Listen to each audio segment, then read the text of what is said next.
Alex? Hey, kid. My dad's voice snapped me out of it. I was staring into the deep green woods blurring past the passenger side window of his beat-up Chevy. The sun was dipping below the tops of the massive fir trees as we tore down the gravel road leading to the cabin. The papers on my lap, a history essay I'd been trying to finish, fluttered as he shoved them onto the floor mat. "What the hell are you bothering with that for?" he asked.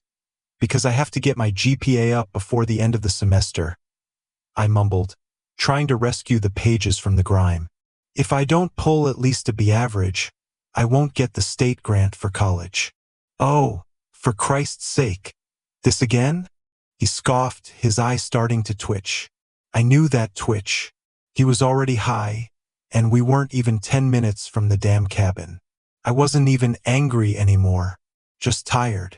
Bone-tired of dealing with his crap, day in and day out. College couldn't come soon enough.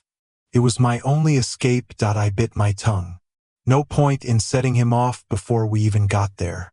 Once we arrived, I could just melt into the woods for a while and avoid him. I just had to hold on.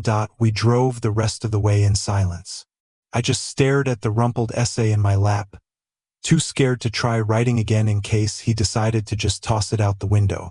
Finally, the cabin came into view. It was an old, dilapidated A-frame in the middle of the Washington wilderness.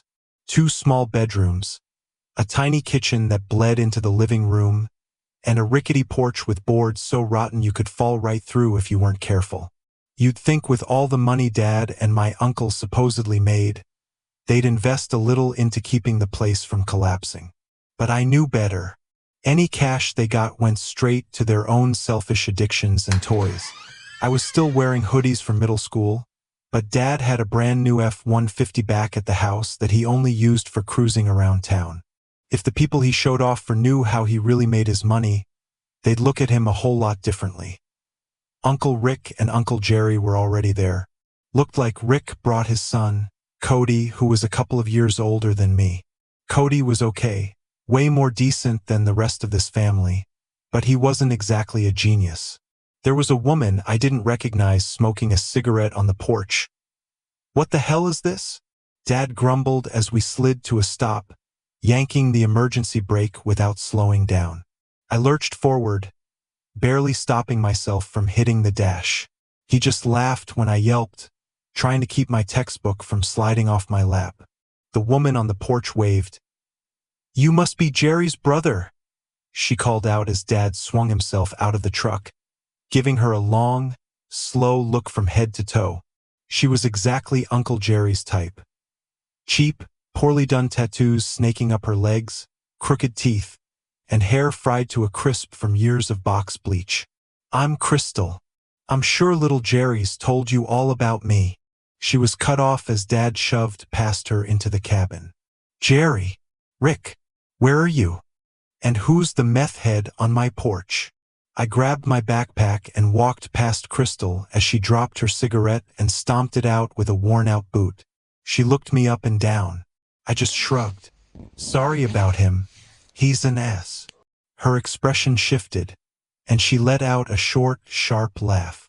"Not the worst thing I've been called." The cabin smelled of mildew and dust. It hit me the second I walked in, and my head started to throb. It was going to be a long weekend. "Hey, Alex!"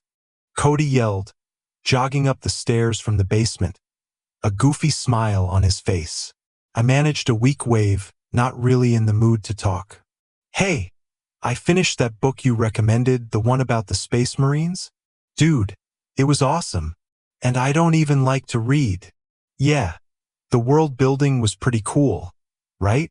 I replied, a genuine smile breaking through. It wasn't often I had someone to talk about this stuff with. It was nice that Cody was into some of the same things. Maybe the weekend wouldn't be so lonely after all. "Those books aren't going to make you a damn dime," Dad grumbled. He grabbed a beer from the fridge and headed for the basement stairs. "Jerry, I told you, family only when we're working." "Sorry, brother." Jerry's voice echoed up from the basement, a nervous tremor in it now that Dad was here. "She's, She's persistent.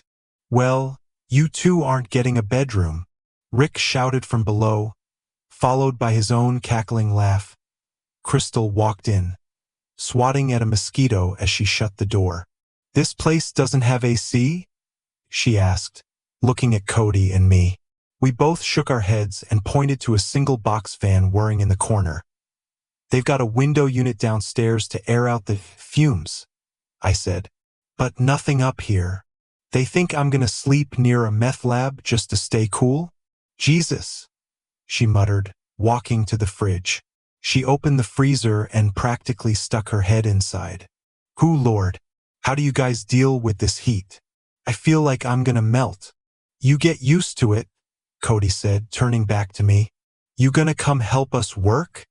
I think I'm gonna go for a walk, actually, I said, pleading with my eyes. Please don't tell my dad? If I could get a 10-minute head start, he'd never bother coming after me. I'd just sneak back in late tonight after everyone was passed out. Grab a water and one of the sandwiches from the fridge before you go, he said, nodding toward where Crystal was standing. She handed me 2 water bottles and a plastic-wrapped sandwich before turning on the old TV, which flickered to life with a snowy signal from the antenna. Thanks. See you later, I said, and slipped back out the door. I broke into a jog, heading down the path until I was out of sight, then cut directly into the dense, quiet woods. After about 30 minutes, I reached my spot. I'd been coming here for years, a small clearing with a couple of fallen logs for seats and a decent view of the path. I could see anyone coming long before they saw me. I sat down, set my water beside me, unwrapped the sandwich and opened my book. Finally, Peace.it was nice, sitting in the warm, dappled sunlight, getting lost in another world. Even the sandwich was incredible. Turkey, pepperoni, and provolone with Italian dressing. Cody was a genius with food. It was a shame his talents were being wasted cooking crank with a bunch of burnouts. Not long after I finished eating, my eyelids started to feel heavy. The words on the page blurred. I reread the same sentence 3 times before giving up. I leaned back against a big Douglas fir, hidden from the path, and let myself drift off. The most hideous sound I've ever heard ripped me from my sleep. It was like a freight train derailing inside a tunnel of sheet metal, a high-pitched, metallic screech that seemed to come from every direction at once. I shot up, my heart hammering, ready to run. My body screamed at me, danger. The sound vibrated through the ground, up my spine, and into my teeth. Covering my ears did nothing. Then, just as suddenly as it started, it stopped. I looked up. A brilliant, pulsating blue light was shooting into the sky from maybe 1.5 miles away. My first thought, strangely, was that the lab under the cabin had finally blown up. Then I realized the light was the wrong color, and what I felt was disappointment? Damn, I felt a pang of guilt. Cody and Crystal didn't deserve to die like that. But God, it would have been such a relief to be free of my dad. The sun was almost completely gone. It was time to get back. I rummaged in my backpack for the small LED lantern I'd brought. I charged it before we left so the battery should last the weekend. Time to head home. Not 10 minutes into the walk, I tripped over a root and twisted my ankle. It wasn't broken, but a sharp pain shot up my leg. I shook it off and kept going, limping through the rapidly falling darkness. God, I just wanted to get back to the couch and pass out. Hopefully, Dad would already be asleep. My thoughts were cut short by a sound up ahead, somewhere to my right. A twig snapping. It was so dark already. My watch read 8 p.m. I held the lantern up, trying to pierce the gloom, suddenly terrified of running into a cougar or a bear. A jolt of pure ice shot through me, freezing me in place. The lantern beam had caught something. 2 massive, white orbs, perfectly round, reflecting the light from between 2 trees directly ahead. I could just make out a silhouette, A skinny, wiry body, maybe 5 feet tall, with unnervingly long arms and legs and a head that was far too large for its frame. Every survival instinct I had was screaming at me to run. We stood there for a long moment, locked in a silent standoff. I swear we made eye contact. It was watching me, and I was watching it. I felt that if I moved first, it would be on me in a second. I had the distinct feeling that this thing could tear me limb from limb without any effort at all. A sharp, shrill whistle cut through the air. It was so high-pitched it hurt my ears, but it broke the creature's focus. It turned its head and then bounded away into the darkness. Gone before I could get another look. I didn't realize I was holding my breath until it came rushing out in a ragged gasp, my head spinning as my lungs filled with air. "What the fuck?" I whispered to myself. I didn't stick around to think about it. I just turned and ran, my twisted ankle screaming in protest, back towards the cabin as fast as I could. I'd take a beating from my dad over another encounter with whatever the hell that was. The sky was completely black now, a thick blanket of clouds hiding the moon and stars, making everything feel even more claustrophobic. Every rustle of leaves, every snap of a twig, made me jump out of my skin. Finally, I saw the cabin. The porch light was off, but a light was on in the living room. I could hear shouting from inside. I didn't bother being quiet. The fear was a living thing in my gut, telling me to get inside, get somewhere safe. Or, at least, somewhere safer than the woods. "Where the hell have you been, boy?" Dad shouted the instant I stumbled through the door. I slammed it shut behind me, my eyes darting to the window, half expecting to see the creature following me. I couldn't shake the feeling of those big, white eyes staring at me from the darkness. I fell asleep. "Sorry?" I muttered, pulling the curtains closed. "Fell asleep? Asleep?" he screamed, getting up from the ratty couch and storming towards me, his eyes blazing with fury. "Come on, Mike, he's just a kid." Rick mumbled from his chair, but it did no good. Dad's hand swung out and cracked across my cheek. The sting brought tears to my eyes. It wasn't the worst he'd ever done, but it still hurt like hell. He immediately turned on his brother. "Don't you tell me how to raise my son," he snarled, smacking Rick on the back of the head. Rick just grumbled an apology and sank back into his chair. "There's something out there," I said, my voice barely a whisper. Dad must have thought I was talking back, because he raised his hand again. "No, seriously," I yelled, flinching. "There's something in the woods. Something followed me." "The cops?" Jerry asked, sitting up straight and moving toward the window. "No, it wasn't a person. I don't think it was anyway," I said. Dad stared at me, trying to decide if I was lying to get out of trouble. Thump! Something slammed against the front door, shaking the entire frame. Any doubt they had vanished in an instant. The others jumped to their feet. Dad was already grabbing the shotgun he kept in the corner. "The hell was that?" Jerry whispered, creeping to the edge of the window and peeling the curtain back a fraction of an inch. Dad was at the door, shotgun cocked. He kicked the door open and stormed out onto the porch, weapon raised.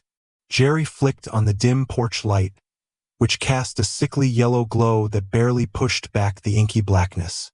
You couldn't even see the tree line. Another thump. This one was on the roof of Dad's truck. Standing beside the truck was the same kind of figure I'd seen in the woods. No, wait. This one was bigger. Much bigger. Its glowing white eyes reflected the porch light. It had to be at least 9 feet tall, towering over the vehicle. Was this one fully grown? Or did they just come in different sizes? Dad saw it and fired. The muzzle flash lit up the darkness for a split second, and in that flash, I got my clearest look at the creature. It was impossibly tall, but its proportions were all wrong, like a twisted caricature. Its legs made up more than half its height. Its torso was emaciated and frail, with bones jutting out against tight, leathery skin in an asymmetrical, chaotic pattern. Its arms were long enough to reach its knees and ended in huge, wicked-looking claws. But the face, God, the face. The skin was a mottled gray, like bruised, dead flesh. It had a mouth, but it was a vertical slit that ran up the middle of its face, right between those two huge, milky white eyes. The eyes looked like they were filmed over with cataracts, like it should be blind. But I could feel them boring into me, into all of us. The flash from the gun faded, and it was gone. Dad fired again into the darkness. A roar answered him, a sound like two cars colliding at 100 miles per hour. The metallic shriek made my head feel like it was going to split open.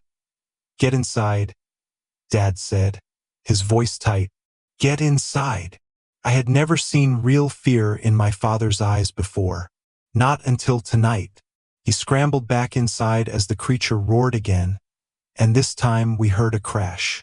Dad's truck was thrown through the air, flipping end over end before it landed with a sickening crunch on top of Jerry's sedan. The truck's alarm started blaring as Dad slammed the door shut. He leaned against the door, clutching the shotgun, his knuckles white. If I wasn't so utterly terrified, I might have enjoyed seeing him this rattled. But I couldn't, because I honestly didn't know if any of us were going to make it to sunrise. "What the hell happened to my car?" Jerry asked, his voice cracking. He rushed around the room, yanking all the curtains and blinds shut, as if a piece of cloth was going to stop that thing. "What the hell throws a truck, Mike?" "I don't know what that was, Jerry," Dad shot back, the shotgun shaking in his hands. "And it wasn't alone. There were more of them." "Mikey, I'm scared." "I want to go home," Crystal whispered, grabbing Jerry's arm so tightly her nails drew blood. "Well, the car's totaled, so we're kind of screwed there, babe," he answered, trying to peek through a crack in the blinds. The headlights on both wrecked vehicles flashed erratically, illuminating the yard in brief, terrifying strobes. "Nobody's leaving with those things out there," Dad said. "That one was big, but I saw smaller ones in the trees when I fired. Probably half its size, but just as deadly." "So what do we do?" Cody asked, his voice barely audible. "We could try to make a run for my car," Rick offered, pulling a set of keys from his pocket. "We might be able to get away." "All of us won't fit," I muttered. For a guy who cooked meth for a living, Rick drove the most stereotypical car imaginable, a Toyota Prius. We'd be lucky to get 2 people in there, let alone all 6 of us. Those things would be on top of us before we even got the doors open. We just have to survive until sunrise. "You think they won't try to get in here?" Crystal asked, her voice a squeak. "We could hide in the basement?" I suggested. "No way," Dad said, shaking his head. "Too many fumes down there right now. We've only got 4 respirators." "Oh, great," I muttered. "So we either get eaten by monsters or die from meth fumes." "Fantastic." To my shock, Dad didn't say a word. He just clutched the shotgun tighter. "Jerry, Rick, get the beds from the rooms. We're barricading the doors and windows. Use whatever furniture you can find," he barked, slipping back into command mode. "What are we going to sleep on?" Jerry asked, as if any of us would be sleeping. Dad just shot him a death glare, and he and Rick scurried off to haul furniture into the living room. It took them 30 minutes to block the door and front windows with bed frames, mattresses, and a heavy dresser. We were all camped in the middle of the living room, a small island in a sea of terror. We left the lights on. I tried to read to distract myself, but I couldn't focus. Every gust of wind, every creak of the old cabin, sent a fresh wave of panic through me. Dad sat in a chair facing the barricaded door, shotgun across his lap, but we all knew it was a hollow gesture. At some point, I don't know when, my exhaustion won. The lights were still on, my lantern was right beside me, but my eyelids felt like they had lead weights on them. One moment I was trying to read, the next, My head was dipping, and sleep pulled me under, even as every instinct I had screamed to stay awake. Chapter 1. The smell is the first thing you get used to. Not the pungent aroma of a week-old garbage bag split open on the asphalt, but the subtler, more intimate smells of lives discarded. Sour milk, faded perfume, the faint metallic tang of dried blood on a child's scraped knee bandage. For 8 years, I'd been a sanitation technician, a garbage man if you're not trying to be polite, for the city of Baltimore. My name is Leo Collins, and I had become a connoisseur of decay. It wasn't the life I'd planned. I have half a degree in history from Johns Hopkins, gathering dust in a box somewhere. My thesis was going to be on the forgotten industrial past of Baltimore's waterfront. Then Dad got sick, tuition became a luxury, and the city offered a steady paycheck and a pension. The rhythm of the job was simple, physical, and blessedly mindless. You lift, you haul, you move on. You try not to think about the stories behind the trash. My partner, Sal Rizzo, was the opposite. Sal saw stories everywhere. He was a short, stocky man with a booming laugh and a family he adored with the fierce loyalty of a guard dog.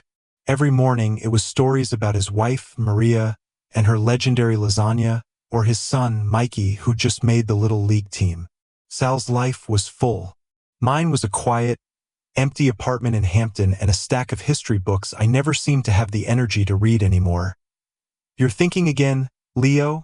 Sal said, slinging a leaky black bag into the back of the truck. Our route that Tuesday was through the narrow alleys of Federal Hill, where new money and old brick lived side by side. "I can see the smoke coming out of your ears. What is it today?" "The fall of the Roman Empire as seen through a discarded pizza box." "Just wondering if this is recyclable," I lied, holding up a broken coffee maker. "Only thing recyclable is us, my friend. They melt us down and turn us into new sanitation techs every 20 years. He laughed, wiping sweat from his brow with the back of a gloved hand. That afternoon, back at the main depot, our supervisor, a perpetually stressed man named Henderson, called us into his cluttered office. Henderson's desk was a monument to bureaucratic anxiety, piled high with forms and binders. "Collins, Rizzo," he said, not looking up from a file. "Got a special assignment for you too." "Special assignment?" Sal leaned forward, intrigued. "Don't tell me the mayor's nephew flushed something important again." Henderson ignored him. He slid a key and a work order across the desk. "The old Patapsco Municipal Depot, down by the docks, Sector B." I felt a flicker of my old historical curiosity. The Patapsco Depot? I thought that place was condemned a decade ago. "Most of it is," Henderson said, finally meeting my eyes. His were tired and bloodshot. "But the city still owns the basement storage block. People used to rent the lockers out years ago. We've got a list of delinquent units that have been on the books since the 90s. It's finally time to clear them out. Asset disposal. Anything of value gets cataloged, the rest gets hauled to the landfill." "Basement lockers in a condemned building no one's been in for years?" Sal asked, his enthusiasm dimming. "Sounds like a good way to get tetanus. Or haunted." "Just get it done," Henderson said, his tone final. "The list is attached. Get the keys from facilities. You can start tomorrow." As we left the office, Sal nudged me. "Did you see his face? He looked like he was sending us to Siberia." "It's just a clear out, Sal," I said, trying to convince myself as much as him. But I knew the history of that place. The Patapsco Depot had been a major shipping warehouse in the 40s and 50s. During the Cold War, parts of it were rumored to have been used by the military for undisclosed purposes. Stories and whispers clung to its brick walls like ivy. And now we were being sent into its forgotten basement. Chapter 2. The next morning, the air was thick with the promise of a humid Baltimore summer. We drove the sanitation flatbed truck away from the familiar city streets and toward the desolate, industrial coastline. The Patapsco depot rose from the weeds and cracked concrete like a decaying monolith. Its red brick facade was stained black with a century of grime, and most of its windows were shattered or boarded over. A chain-link fence topped with barbed wire surrounded the property, but the gate was unlocked, groaning in protest as Sal pushed it open. "Welcome to the Overlook Hotel," Sal muttered, his breath fogging in the cool, damp air that seemed to radiate from the building. "I bet you $100 we find at least one skeleton." "No bet," I said, grabbing our gear from the truck. Heavy-duty flashlights, bolt cutters, crowbars, and empty crates for cataloging. The entrance to the basement was a heavy steel door on the side of the building. The key Henderson had given us looked like something from a medieval dungeon. It took both of us pushing to get the rusted door to scrape open. The smell hit us immediately. It wasn't the smell of garbage. It was the smell of time itself. Cold, damp concrete, rust, and the dry, papery scent of forgotten things. A single, bare bulb flickered weakly at the top of a concrete staircase, casting long, distorted shadows. "Yeah, this is fine," Sal said, his voice echoing in the sudden silence. "Not creepy at all." We descended into the gloom. The basement was a labyrinth of concrete corridors. Water dripped from overhead pipes, a steady, rhythmic sound that was the only sign of life. Sector B was at the far end of the main corridor, behind a rusted metal gate that we had to pry open. Beyond the gate was a long hall lined with about 50 gray metal lockers, the kind you'd see in an old bus station. Each was numbered with a stenciled white letter and number. Our work order listed 12 units. A4, A11, B7, B13. "All right, let's get this over with," Sal said, his usual cheerfulness completely gone. "The sooner we're done, the sooner we can get back to the world of the living." We started with A4. The lock was so rusted we had to cut it off. Inside was a stack of yellowed newspapers from 1992, a child's tricycle with a flat tire, and a box of Christmas decorations. Mundane. Forgotten. A11 contained a set of old golf clubs and a deflated basketball. B7 held a rusty toolbox and a collection of vinyl records, their covers warped and mildewed. With each locker we opened, the tension eased a little. It was just junk. Sad, forgotten junk. We told stories, trying to fill the oppressive silence. Sal talked about Mikey's upcoming birthday party. I talked about a book I was reading on the Civil War defenses around Baltimore. We were creating a bubble of normalcy in a place that felt anything but normal. We were just two guys doing a job. Then we got to locker B13. Chapter 3. It was different from the others. The rust wasn't uniform. It was concentrated around the lock, bleeding down the gray metal door in a dark, ugly stain.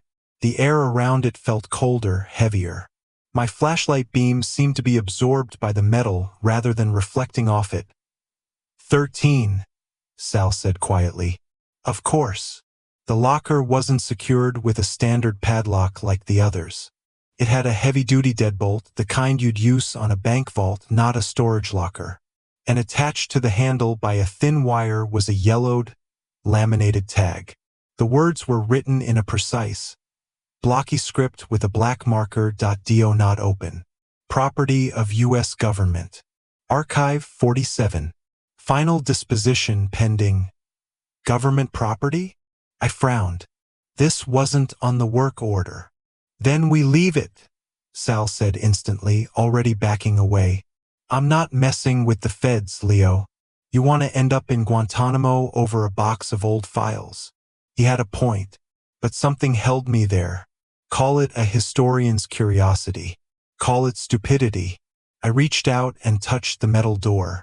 It was cold, unnaturally cold. So cold it felt like it was leaching the warmth from my fingertips. The work order says clear all delinquent units in Sector B, I said, my voice sounding more confident than I felt. This one's on the list. Henderson said clear them all. Henderson isn't down here in this crypt with us, Sal shot back, his voice rising. Look at this thing, Leo. It's wrong. Can't you feel it? Could. There was a low, almost subaudible hum coming from inside the locker. It was a faint vibration I could feel through the concrete floor, a thrumming that felt like a sleeping, living thing. It's probably just some old electrical equipment, I reasoned. There's no power down here, man. The only light is the one bulb at the top of the stairs, and it's running off a generator. He was right. The humming made no sense. Then it happened. Knock. A single, soft, but distinct knock from inside the locker. We both froze. My flashlight beam trembled in my hand. Did you hear that? Sal whispered, his eyes wide. Knock. Knock. Two more knocks. Slow. Deliberate. Rhythmic. That was it for Sal. Nope. I'm out. I'm done. We report this. We tell them there's an animal or a squatter trapped inside. We let the cops handle it. I'm not opening that door. He started backing down the corridor, his flashlight beam dancing wildly. I'm serious, Leo. Leave it alone. But I couldn't. The historian in me, the part that loved puzzles and forgotten things, was screaming. The knocks weren't frantic like a trapped animal. They felt expectant, like a question. It's probably just the pipes, Sal. I called after him, but my voice lacked conviction. He was gone. His footsteps echoed, fading into the oppressive silence, leaving me alone in the corridor with the cold, humming locker. I stood there for a full 5 minutes, my heart pounding against my ribs. The silence returned, deeper and more absolute than before. The humming continued, a low, constant thrum. Just open it, Leo. Solve the puzzle. I took the bolt cutters from our toolkit. The deadbolt was thick steel. It took all my strength, leaning into the cutters until my muscles screamed, before the bolt snapped with a deafening crack that echoed through the basement like a gunshot. The humming stopped. The silence was now total. My hand trembled as I reached for the handle. The metal was no longer cold. It was warm, almost hot. I pulled the heavy door open. Chapter 4. The smell that wafted out wasn't one of decay, but of dust and electricity, like a vintage radio that had just been unplugged. My flashlight cut a bright path into the darkness. The locker was bigger on the inside than the others, deeper by a few feet. It was obsessively, unnervingly neat. Against the back wall, a small wooden desk was bolted to the floor. On the desk sat a spiral notebook, an old-fashioned reel-to-reel tape recorder, and a single, thick accordion file tied with a string. That was it. No government equipment, no trapped animal, just a desk and some old office supplies. I felt a wave of anticlimactic relief mixed with disappointment. Sal was going to kill me for freaking him out over nothing. I stepped inside, my boots crunching on the dusty concrete. I picked up the notebook. The cover was blank. I opened it to the first page. The handwriting was the same precise, blocky script as the tag on the door. Entry 1. Followed me from the Holloway site. The resonance is stronger here. The concrete dampens it, but it's still listening. I believe the water acts as a conductor. I flipped through the pages. It was full of cryptic entries, diagrams of what looked like radio waves, and lists of dates and names. It read like the diary of a paranoid schizophrenic. I set the notebook down and turned my attention to the accordion file. The label on it simply read, Anomalous Disappearances, Baltimore Sector, 1978 to 2003. My curiosity was now a raging fire. This was a piece of forgotten history. My hands trembled slightly as I untied the string and opened the file. It was filled with what looked like unofficial police reports, grainy photographs, and newspaper clippings. Each file was for a different missing person. Case 78 to 112. Marcus Thorne, 24, longshoreman. Vanished from his locked apartment near Fells Point. Neighbors reported him complaining of knocking in the walls for weeks prior. No forced entry. Case 85 to 301. Sarah Jenkins, 19, student. Disappeared from her dorm room at Goucher College. Roommate claimed Jenkins had become withdrawn, convinced something was watching her from the mirrors. Case 96 to 514. The Miller family. John, Mary, and their 2 children, Emily, 8, and Sam, 6, vanished from their suburban home in Towson overnight. The only thing out of place was a child's drawing left on the kitchen table. Tucked into that file was a scanned copy of the drawing. It was done in crayon, a typical child's drawing of their family. But on the edge of the paper, standing next to the house, was another figure. It was tall and unnaturally thin, with long arms that nearly touched the ground. It had no face, just a smooth, blank oval for a head that a cold dread, heavier and more real than anything I'd felt before, settled in my gut. I slammed the file shut, my heart pounding. This was insane. I was a garbage man standing in a creepy basement reading a madman's conspiracy theories. That's when I noticed it. The back of the locker wasn't metal. It was a mirror, a large, perfectly clean mirror that covered the entire back wall. But it wasn't reflecting me. It wasn't reflecting the locker or my flashlight beam. It was showing a room, a small, grimy room lit by a single, bare, yellow bulb. There was a stained mattress on the floor, a pile of clothes in the corner, and nothing else. It was stark and grim, like a prison cell that I stared, mesmerized, unable to process what I was seeing. A trick of the light? Some kind of weird projection? Then, on the wall of the room in the mirror, I saw words scrawled in what looked like black marker. Don't watch. It watches back. As I read the words, the bare bulb in the mirrored room flickered once, twice, and then went out, plunging the reflection into total darkness. And in that sudden blackness, from the surface of the mirror itself, I heard a sound. A soft, dry whisper. It sounded like sand scraping against glass. It wasn't a word, just a sound. But it was inquisitive. It felt like it was sniffing the air, tasting my presence. I scrambled backwards out of the locker, stumbling and falling hard on the concrete floor. My flashlight flew from my hand, rolling away and leaving me in near total darkness. I lay there, gasping for air, my mind reeling. The whisper echoed in my head. I don't know how long I lay there. A minute? An hour? Eventually, the adrenaline subsided, replaced by a bone-deep terror. I found my flashlight, grabbed the accordion file and the notebook, an instinctive, stupid decision, and fled. I ran through the dark corridors, not caring about the crates or the tools or the job. I burst out of the steel door and into the bright, humid afternoon. The sunlight felt like a physical blow.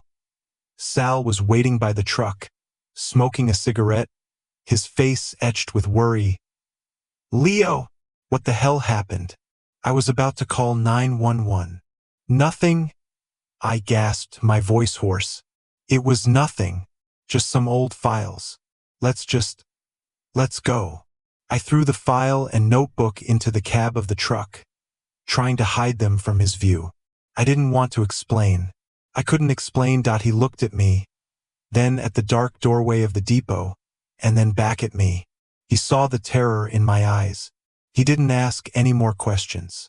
We got in the truck and drove away, leaving the Patapsco depot and its secrets behind us in the rearview mirror.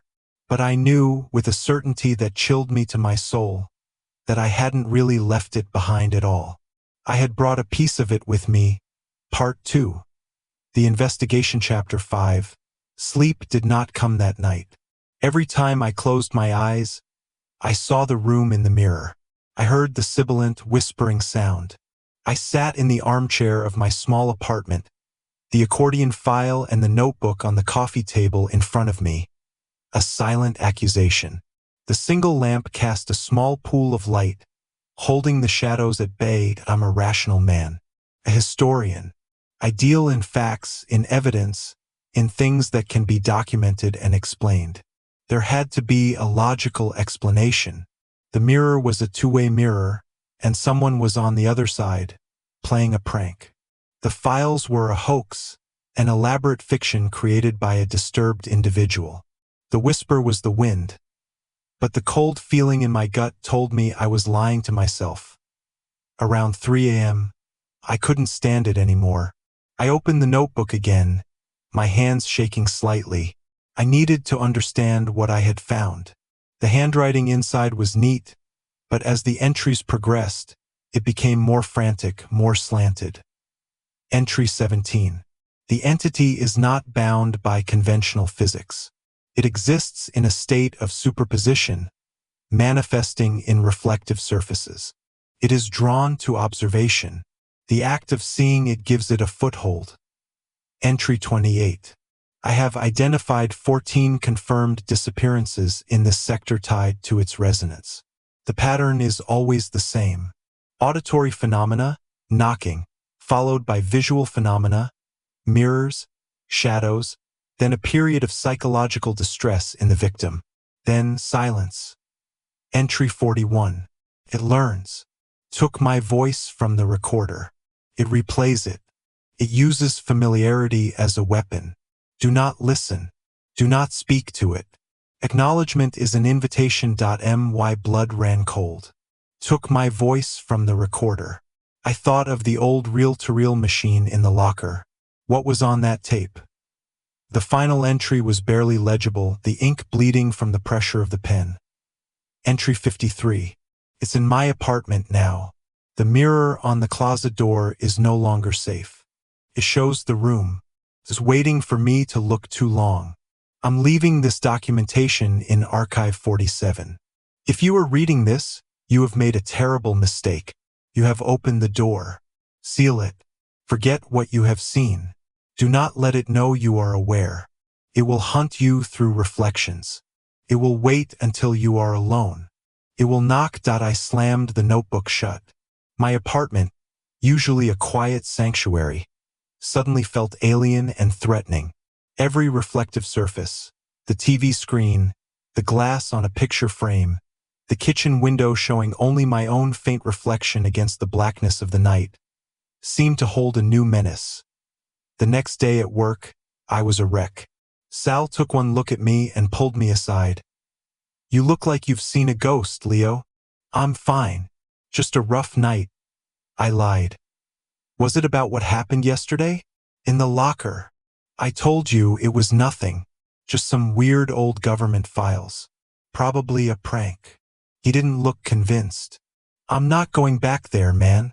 I called Henderson this morning and told him. I said the place was structurally unsafe. I'm not kidding, Leo. There was something wrong with that place. Henderson called me into his office an hour later. He looked even more stressed than usual. Rizzo says he's not going back to the depot, he said, drumming his fingers on his desk. What happened down there? We found a locker that was bolted shut from the outside. Sal got spooked. That's all. I decided to test the waters. It had a tag on it. Said it was government property. Archive 47. Henderson's face went pale. He stopped drumming his fingers. He stared at me for a long moment, his expression unreadable. There is no Archive 47, he said, his voice low and flat. That locker was supposed to be empty. It was decommissioned in 2007 after a flooding incident. The work order you got was a clerical error. That unit should not have been on your list. Well, it wasn't empty. I pushed. It had a desk, a file. Listen to me, Collins. He interrupted, leaning forward. His eyes were wide with something that looked like fear. Whatever you found in there, you get rid of it. You junk it. You do not log it. You do not speak of it again. As far as anyone is concerned, Unit B13 was empty. Do you understand me? The conversation was over. He was covering something up. The clerical error, the flooding incident, it was all a lie. He knew. Or at least, he knew enough to be terrified. I spent the rest of the day in a daze, hauling trash on autopilot while my mind raced. I was no longer a historian observing the past. I was part of the story, and it was a story about things that hunt from the corners of your eyes. Chapter 6. The obsession took hold over the next few days. I told Henderson the clear-out was done, a lie he seemed all too willing to accept. I couldn't bring myself to throw the file and the notebook away. They were the only things that proved I wasn't going insane. They were my only weapons. I started my own investigation. My first stop was the library, the magnificent Enoch Pratt Free Library downtown.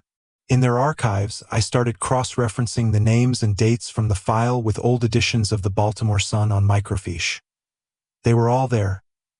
Marcus Thorne, the longshoreman from 1978. A small article on page C4. Dock worker missing from home. Police suspect foul play. No follow-up. Sarah Jenkins, the Goucher student from 1985. A bigger story with a smiling, black and white photo of her. The article mentioned her roommate's strange claims about her fear of mirrors, but it was dismissed by police as the ramblings of a distraught friend. And the Miller family from 1996. A major story for weeks. A happy suburban family vanished without a trace. The police were baffled. The articles mentioned the strange drawing found on the kitchen table, but described it only as a disturbing element in the case. Seeing them in print in the official record of the city made them real. These weren't just names in a madman's file. They were people. People who had been erased. I spent my evenings poring over the file, trying to find a pattern. The disappearances were clustered in time. A few years of activity, then a decade or more of silence, then another cluster. And they were clustered geographically. I bought a large map of Baltimore and, using pins just like the one I'd seen on the depot wall, I started to mark the locations. Fells Point, Mount Vernon, Roland Park, Towson. There was no obvious pattern, but the pins created a strange, sprawling web across the city. What was the connection? One night, my phone rang. It was an unfamiliar number. "Is this Leo Collins?" a woman's voice asked. She sounded frantic. "Yes. Who is this?" "This is Maria Rizzo, Sal's wife." My stomach tightened. "Is everything okay, Maria?" "No. I was hoping you could help me. Sal hasn't come home. He went to work yesterday and he just never came back. He's not answering his phone. I called the depot and they said he called in sick." "Did he say anything to you? Was he upset about something?" "He was a little stressed about a job we were on," I said carefully, my mind racing. Sal hadn't been at work. I'd been assigned a new, temporary partner. A quiet kid who barely spoke. "The job in that old warehouse?" Maria said. "He told me about it. He said it was a bad place. He said you two found something. He was scared, Leo. He said he kept hearing knocking sounds in the house." My blood turned to ice. "Knocking. Maria. What could I say? I'm sure he's fine. Maybe he just needed some space." "No," she said, her voice breaking into a sob. "That's not Sal. He wouldn't leave me and Mikey. He wouldn't." After I hung up, I sat in the silence of my apartment, the sound of Maria's sobs echoing in my ears. Sal hadn't just quit. He was gone. And I knew, with a sickening certainty, what had taken him. He had heard the knocks. He had acknowledged it. And it had followed him home. My investigation was no longer academic. It was personal. That night, the haunting began for me. It started small. A flicker of movement in my peripheral vision. A shadow darting away when I turned to look. The faint, unmistakable smell of rust and cold concrete in my hallway. I tried to ignore it. Do not acknowledge it. The words from the notebook were my mantra. But it was getting harder. One night I was washing dishes, my back to the kitchen window. For a split second, in the reflection on the dark glass, I saw a figure standing behind me. Tall, impossibly thin, with a smooth, white, featureless face that I spun around, my heart leaping into my throat. Nothing. The kitchen was empty that I stared at my own wide-eyed, terrified reflection in the window. My heart was pounding so hard I felt it in my teeth. It was getting bolder. It was getting closer that I knew I was in a race against time. I had to figure out how to stop it before I became just another name in a file, another pin on a map. My last hope was the notebook. The man who wrote it, the mysterious government agent or researcher, he knew more than I did. I read his entries again and again, searching for a clue, a weapon, anything. And then I found it, a small, almost throwaway entry near the end. Entry 49. The resonance is weakest during periods of high electrical interference. Solar flares. Major thunderstorms. The original containment protocol at Holloway relied on a high-frequency EM pulse. Without that equipment, the only option is to break the reflective surface while it is manifesting. But the timing must be perfect. To fail is to invite it in completely. A weapon. A slim, desperate, terrifying chance. Break the mirror while it's looking at you. That night, as a thunderstorm rolled in over the Chesapeake Bay, I sat in my armchair, the heaviest tool from my toolbox, a solid steel hammer, in my lap. I turned off all the lights except for one small lamp. I stared at the blank screen of my television, waiting. The storm broke. Rain lashed against my windows. Thunder rattled the building. And the television screen flickered to life. It wasn't a TV show. It was the room. The grimy, yellow-lit room with the mattress on the floor. I gripped the hammer, my knuckles white. My breath hitched in my chest. This was it. The camera angle in the reflection was different this time. It was looking down at the mattress from the corner of the ceiling. On the mattress, someone was lying under a thin blanket. They were shivering.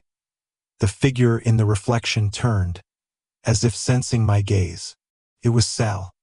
His face was gaunt, his eyes hollow with a terror I couldn't imagine. He looked right at me, right through the screen. His mouth opened, but no sound came out. He was pleading, "Help me." Then, from the corner of the mirrored room, a shadow detached itself from the deeper shadows. It unfolded itself, rising to an impossible height. The tall, thin, faceless thing. It glided silently toward the mattress. Toward Selim. Why rational mind screamed at me. It's a trick. It's not real. But my heart screamed louder. That's your friend. The thing reached Sal. Its long, spider-like fingers brushed his cheek. Sal flinched, a silent scream twisting his face. I couldn't watch anymore. I forgot the plan. I forgot the warning. I shouted, a raw, desperate cry. "Get away from him!" The moment the words left my mouth, everything changed. The faceless thing in the mirror stopped. It slowly turned its blank, oval head to look directly at me. Sal vanished. The room vanished.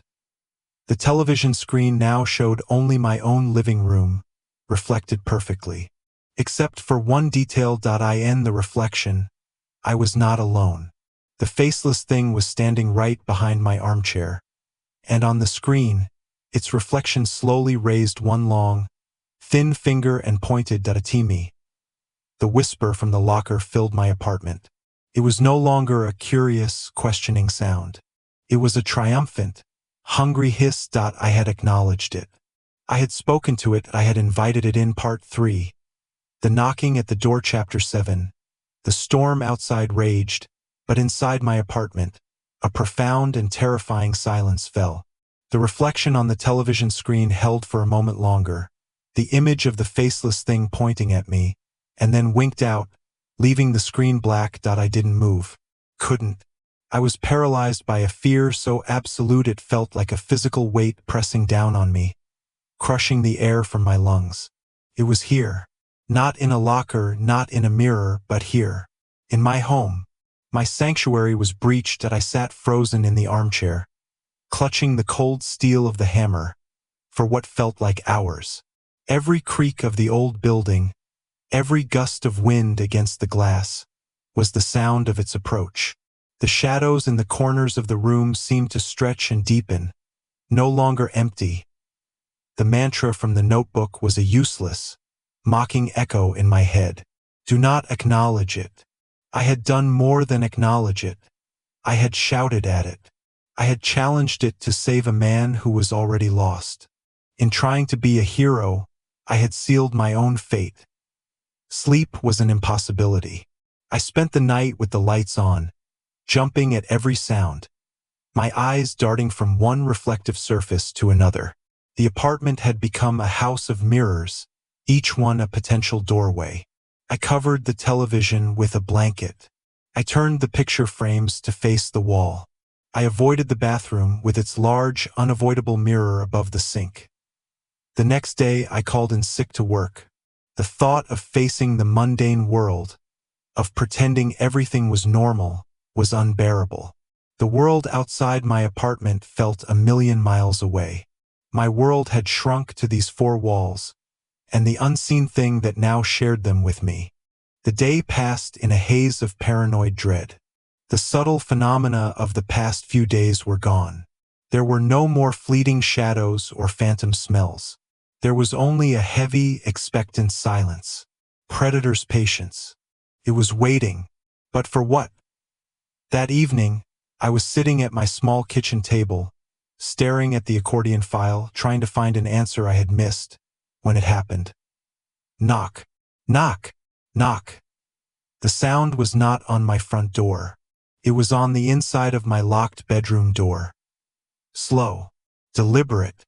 The same rhythm I'd heard in the depot basement. That I froze, the file slipping from my nerveless fingers and spilling its grim contents across the table.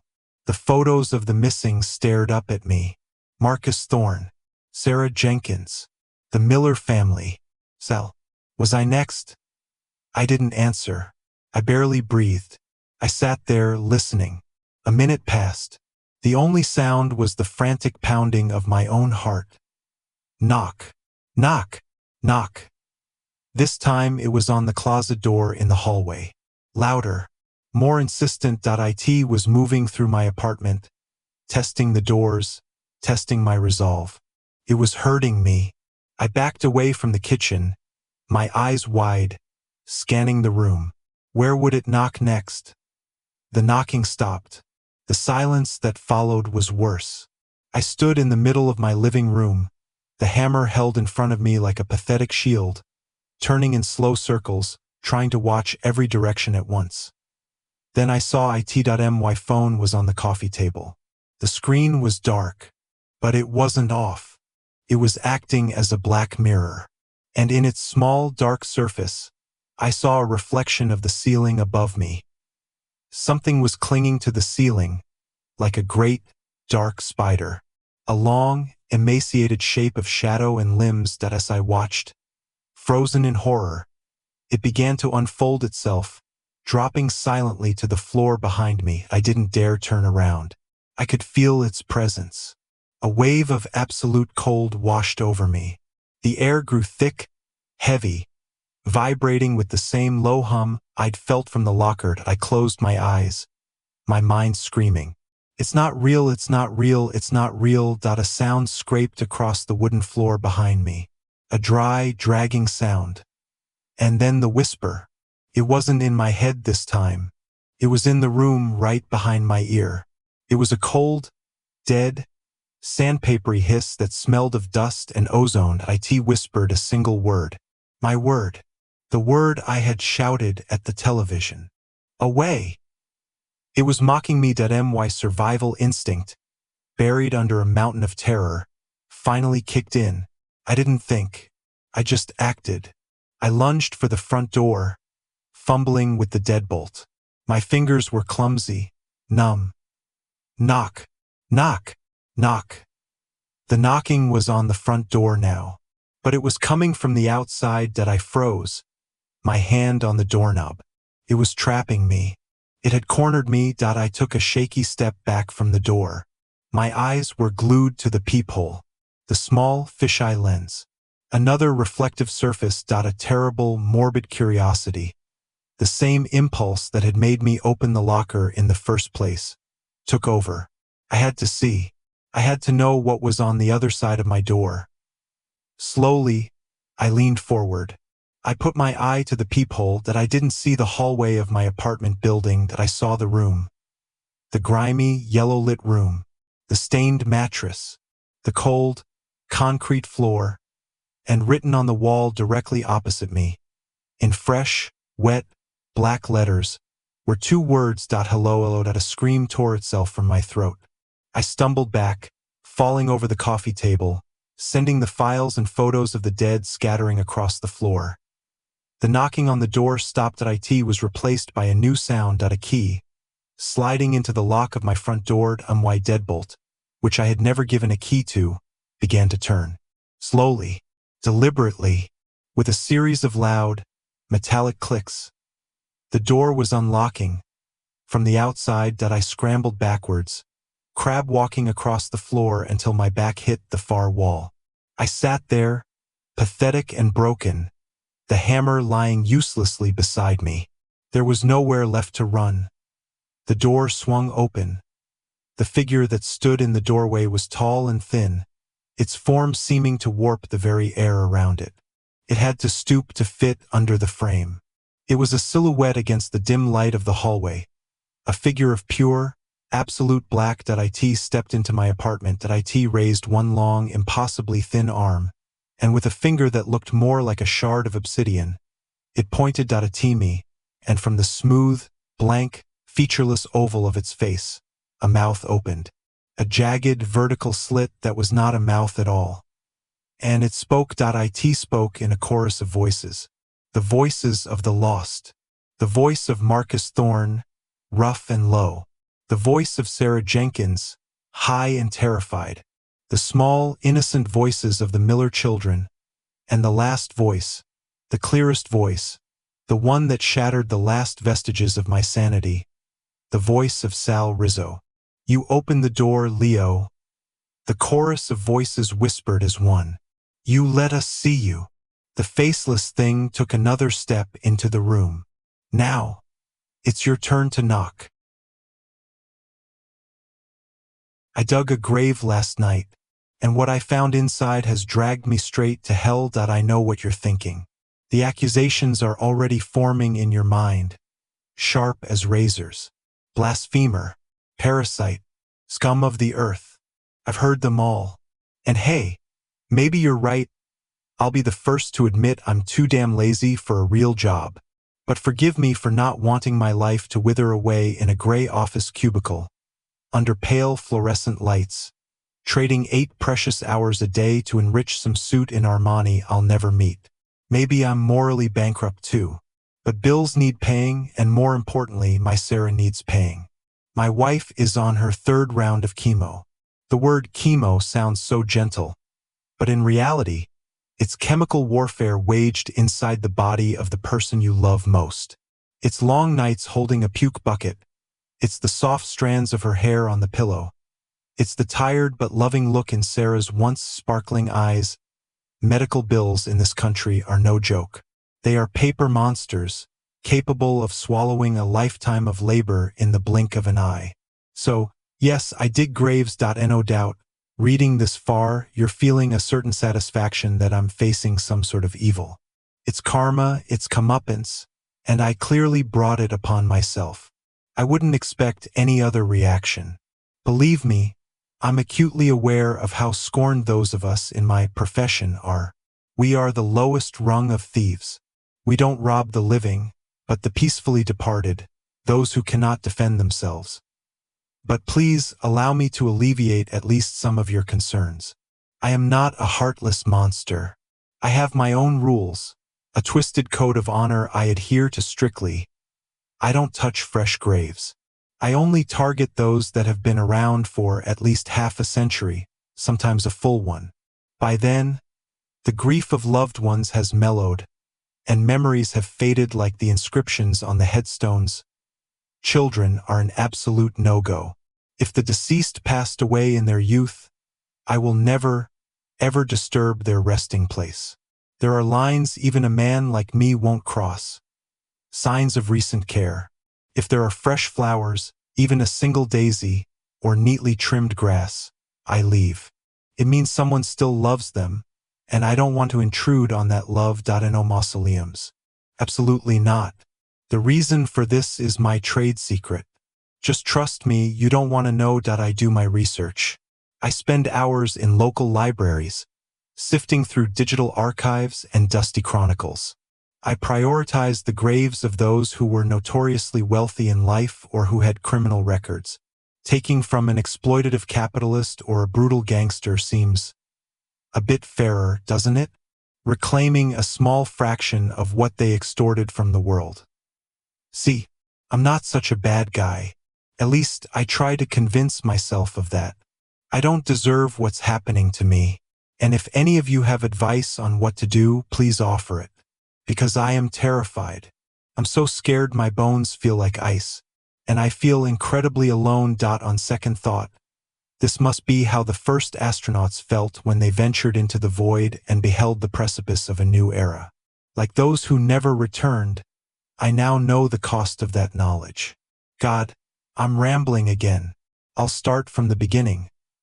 Chapter 2. Auguste Devereaux and the Heart of Sorrow. This job started like any other. It all began with a name. Auguste Devereaux. I'd spent a week in the New Orleans Public Library. The familiar smell of old paper and dust like home. My target was the ancient cemeteries in the surrounding parishes, places where history and oblivion intertwined. I'd scrolled through hundreds of names, lived summarized in a few faded obituary lines, until I found him. Auguste Devereaux, 1845 to 1911. He wasn't just wealthy. He was a magnate, a veritable sugar king of Reconstruction-era Louisiana. Devereaux's fortune was built on the sweat and blood of laborers, on land dubiously acquired, and on dirty political dealings. He was a loathed man, a tyrant on his plantation, known for his cruelty and his habit of collecting bizarre, expensive artifacts from all over the world. He died alone, without wife or children. No direct heirs except for a great niece in faraway New York who disavowed his entire estate. According to official records, all of Devereaux's assets, including plantations, art collections, and money, were donated to the Archdiocese of New Orleans. The story would have ended there had I not stumbled upon a small, hastily scrawled note in the margin of a diary belonging to a local historian named Jean-Pierre Thibodeau, written in 1912. Thibodeau, who had been tasked by the church with inventorying Devereaux's possessions, wrote, "Among Devereaux's treasures, there was one item that made the fathers shudder. A music box of silver and obsidian, exquisitely crafted, yet exuding an unnerving sense of sorrow. Inside, they say, was not a ballerina, but a heart of black agate, beating faintly when the music played. They called it le cœur de chagrin, the heart of sorrow. The church was not comfortable keeping it, nor could they sell such a macabre item. After much debate, they decided this unholy artifact should be buried with its unholy owner. For the peace of the world." I didn't know exactly what the heart of sorrow was, but stay in this business long enough and you develop a special kind of radar for big scores. And my radar was screaming. An item even the church feared? Something buried with one of the richest men in Louisiana? Its price on the black market for occult collectors would be astronomical. It could be Sarah's ticket to a private clinic in Switzerland, the end of our months of dread. Fueled by the prospect of a massive payday, I got up, packed my bag, and left the library, heading for Cimetière de Sainte-Cécile-de-Larmes, the cemetery where Auguste Devereaux lay. Part 2. The Road to Hell. Chapter 3. The Whispering Swamp. Cimetière de Sainte-Cécile-de-Larmes was about a 3-hour drive from my home in Algiers Point, deep in the swamps of St. James Parish. I decided to rent a cheap room for the night. After checking into a seedy motel that smelled of mildew and bleach, I called Sarah. "How's the business trip going, honey?" Her voice was weak over the phone, but still held her familiar warmth. "Great, sweetheart." I lied smoothly. "Big deal's almost done. Maybe next week we can start looking into that European trip. We talked for a while longer about trivial things. I didn't tell her about the dark path ahead, about the shovel in the back of my truck, or about the name Auguste Devereaux. I just told her I loved her. After hanging up, the silence of the motel room descended on me. I stripped off my clothes, collapsed onto the bed, and drifted into a fitful sleep. My alarm rang at 2 in the morning. Showtime. I tied my hair into a bun, pulled a beanie low over my head, donned my black jacket, double-checked my gear, military folding shovel, headlamp, small crowbar, gloves, and a water bottle. Everything was ready. The roads were almost empty at this hour. A few rumbling big rigs sped by on the highway. As I turned onto the back roads of St. James Parish, the world seemed to shrink. I rolled down my window, letting the humid swamp air flow in. The radio played a mournful blues tune, a silent companion. The moon was full, its silver light illuminating the cracked asphalt and Spanish moss-draped cypress trees, making them look like ancient, bowed ghosts. I could hear the croaking of tree frogs and the chirping of insects. A symphony of the Louisiana night. It was a strangely beautiful night. A night better suited for sitting around a campfire, drinking beer and telling ghost stories, than for this dark work. A familiar hollow opened in my chest. Decades ago, I sat around campfires telling my friends I'd be an astronomer one day. I wondered what they'd become, and I wondered what they, and the boy I once was, would think of the man I'd become. The truth is, I had the desire but not the brains. Or perhaps I didn't have the persistence. Maybe if I'd had adults in my life who believed in me, I could have made something of myself. But that wasn't my fate. We all have our place in life, and the sooner we accept it, the less we suffer. But I couldn't help but wonder, just because I wasn't born smart enough, lucky enough, does that mean I don't deserve to see the stars? An old wooden sign, almost obscured by vines, appeared in the headlights. Cimetière de Saint-Cécile de l'Armes. I drove past the locked iron gate and continued until I reached an unmarked dirt road I'd discovered during my scouting trip. I wanted to turn off my lights here, but the road was rough with potholes and jagged rocks. A thrill ran through me as I drove deeper into the thickening fog and winding turns. I was highly focused, my eyes constantly scanning. Wary of any signs of other people, I eased off the gas and steered around a bend, then slammed on the brakes. A massive cypress tree lay across the road, its trunk so thick it was chest-high to me. I stared at it in confusion. I'd been here less than 12 hours ago, and this road was completely clear. Cursing under my breath, I got out of the truck, patting the hunting knife at my hip for reassurance. I knew I could climb over the tree. What I couldn't figure out was how it got there. This cypress looked ancient, but the break at the base was fresh, sap still oozing.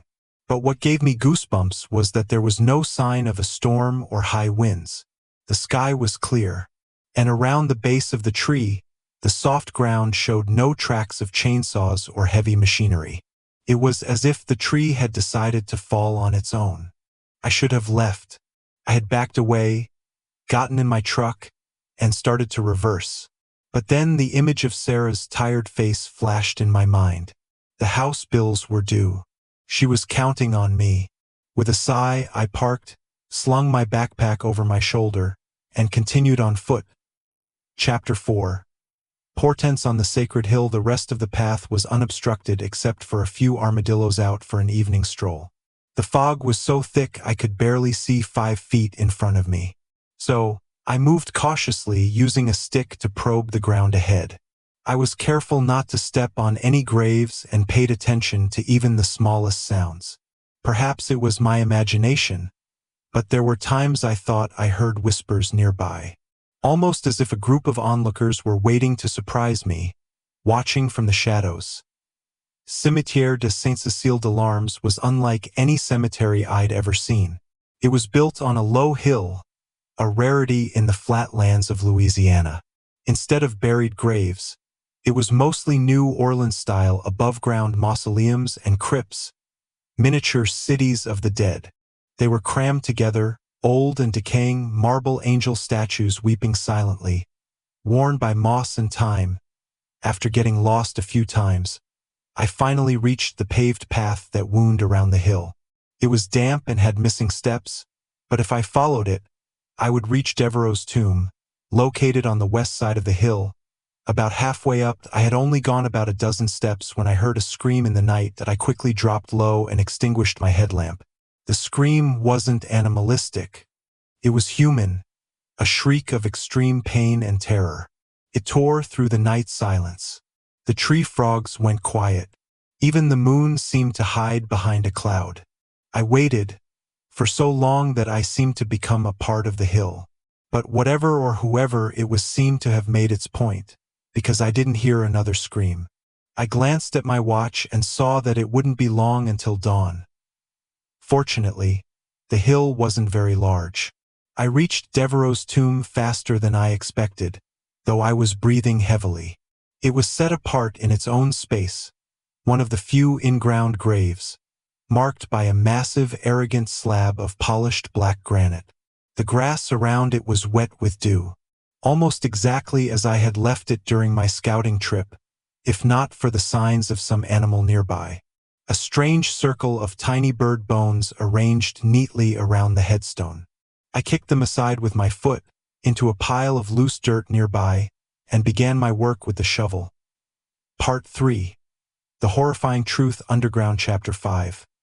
Mortui vivo est docent. My first grave robbing didn't involve digging. It did, however, involve the first and only time I broke one of my rules. That night, I was in the cemetery to commemorate my mother's death anniversary. A bottle of Jack Daniels, my companion. The alcohol helped me lose track of time, and when I sobered up from my stupor, I realized I was curled up like a child near my mother's headstone. By luck or fate, I was at the perfect angle to see a grave where someone had recently left offerings. Curious, I stumbled over and was horrified to see they had left a gold chain with a dangling gold cross next to a bouquet of roses. There wasn't much thought involved. I simply reached down and slipped it into my pocket. I remember the fear in my stomach. The way I slunk off towards my beat-up bicycle, I sold it at a pawn shop for a couple of $1,000s and bought groceries, paid 6 months' rent, and a new dress for Sarah. It was more money than I'd ever made working at the car wash, and much faster too. I told my wife it was a small inheritance from a recently deceased uncle. I knew she didn't believe it, but we were too desperate and couldn't afford to ask questions. So, I kept receiving monthly deposits from my uncle's will, and each time I felt a little less afraid, but not without its cost. Remember that. Nothing is free. Every time I felt the fear leave, I felt a part of the love leave with it too. Eventually, I couldn't look people on the street in the eye anymore. I couldn't stand to be around them. My shovel blade struck wood, leaving a dent. Damn it, I whispered. I tossed the shovel aside and wiped the sweat from my brow. In the distance, I could see the edge of the sky beginning to lighten. Not much time left. I used my hands to clear the last of the dirt until I saw the gilded mahogany of the coffin. There, intricately carved into the lid, was the name Auguste Devereaux, along with a Latin warning whose horrific meaning I would only later come to understand. Mortui vivo est docent. The dead teach the living. With my tools, I broke the locks that sealed it. After taking a deep breath to steady myself, I heaved open the coffin lid, a wide grin on my face at the thought of the treasure to come. My smile froze, then vanished. I looked down at my work boots, my mud-caked jeans, and my blood-soaked jacket, because it wasn't Auguste Devereaux lying there. It wasn't even a century-old corpse. The one lying in Devereaux's coffin was me. Chapter 6. The doppelganger. I took a step back, stumbled, and fell onto the pile of dirt. I rubbed my eyes, desperately hoping this was just a hallucination brought on by fatigue and guilt, a cruel trick of my exhausted brain. But the truth was as clear as the daylight that was slowly seeping through the fog. I was in the coffin. That was my wedding ring, the one Sarah had slipped onto my finger 6 years ago. Those were my shovel and headlamp, held in the corpse's arms like a pharaoh's scepter and flail. And those were my eyes, now wide, empty, and staring at me. I wanted to scream, but no sound escaped. I wanted to climb out of that hole myself, but the creature with my face froze me with its gaze. I could only watch in mute horror as it slowly sat up, its eyes never leaving mine.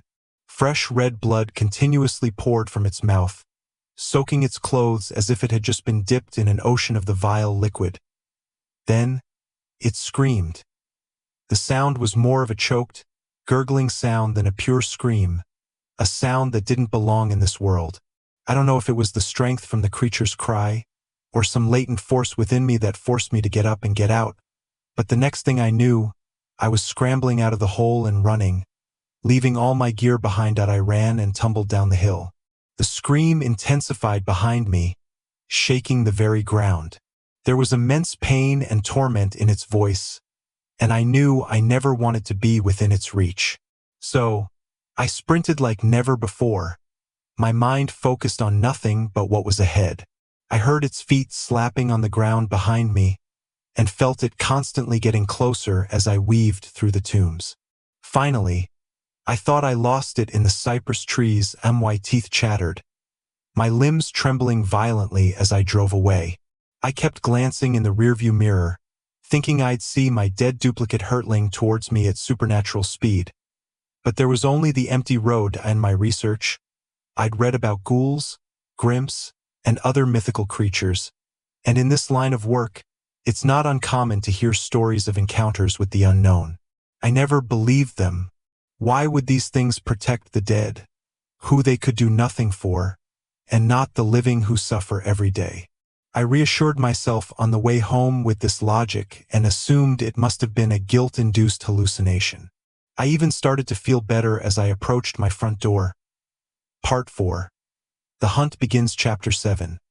Home no more. After wolfing down a few pieces of toast and taking a hot shower, I walked into the living room and felt a strange draft. The front door was ajar. "Sarah, is that you?" I called out. I spun around as I heard a rustling behind me. I swallowed hard, my throat suddenly dry, and started to back away. "Sarah?" I called again, my voice trembling. The front door slammed shut. I could see the front porch through the living room window, and there was no one out there. Then a glass shattered in the kitchen. That was enough. I lunged for the door, knowing Sarah wouldn't play a prank like this, and stepped out into a pile of grave dirt dumped right in front of my door, sending me flying onto the sidewalk. I screamed in pain and clutched my leg. A sprained ankle. But that pain was quickly forgotten by the sight standing at the end of my yard. A perfect replica of myself. Clean and dressed in new clothes. It was my favorite shirt and jeans. The only difference was the emptiness in its eyes. A cold, soulless void. I screamed, and it smiled. A smile devoid of any warmth. Honestly, I don't know how I got into my truck or how I managed to contact my wife and tell her to stay at her sister's and not come home for a while. There was no thought involved, just pure mechanical movements as my mind wavered between fear, doubt, and disgust. Chapter 8. A wanderer in the night, and now here I am, typing these lines on an old laptop in a public library a few towns away from home. I've spent many nights in my truck, parked in places where I'm never too far from other people, constantly on edge. The screaming continues no matter where I go. Sometimes it's distant, a faint echo on the wind. Other times, it's right outside my truck window, jolting me awake, my heart pounding in my chest. I've tried to do research. I've looked up doppelganger, fetch, spectral double. I've read about Louisiana folklore, about stories of Tonton Macoute, or spirits that can steal your form. Most are just ghost stories to scare children. But a few of them, A few of them describe a creature born from a profound transgression against the dead, a doppelganger created from the transgressor's own sin. It has no other purpose than to replace the one who created it, to live their life, while the true soul is forced to wander forever, hunted by the scream of its own suffering. It wants my life. It wants Sarah. It's slowly erasing me. Yesterday, I tried to call Sarah again. Her sister answered. Jack? She said, her voice full of suspicion. Weren't you just here half an hour ago? You brought Sarah some soup and said everything at work was fine. I hung up, my hands trembling. He had been there. He had talked to her. I'm fading. I look in the mirror and sometimes, for a moment, I don't recognize myself. I see its empty eyes staring back. I'm afraid that one day I'll wake up and no longer know who I am. Am I the real Jack Riley, or am I just a fading echo? If only there was some way I could go back and undo everything. Go back to that hill, close the coffin, and never look back. Please, if anyone knows what this creature is and if there's anything I can do to escape it, tell me. What should I do? Should I confront it? Or should I keep running? Is there a way to destroy something born from one's own sinful soul? Because I miss my wife. I want to go home. And I'm afraid that the one sleeping in my bed, the one holding my wife's hand, isn't me. And I don't know how much time I have left before I completely disappear.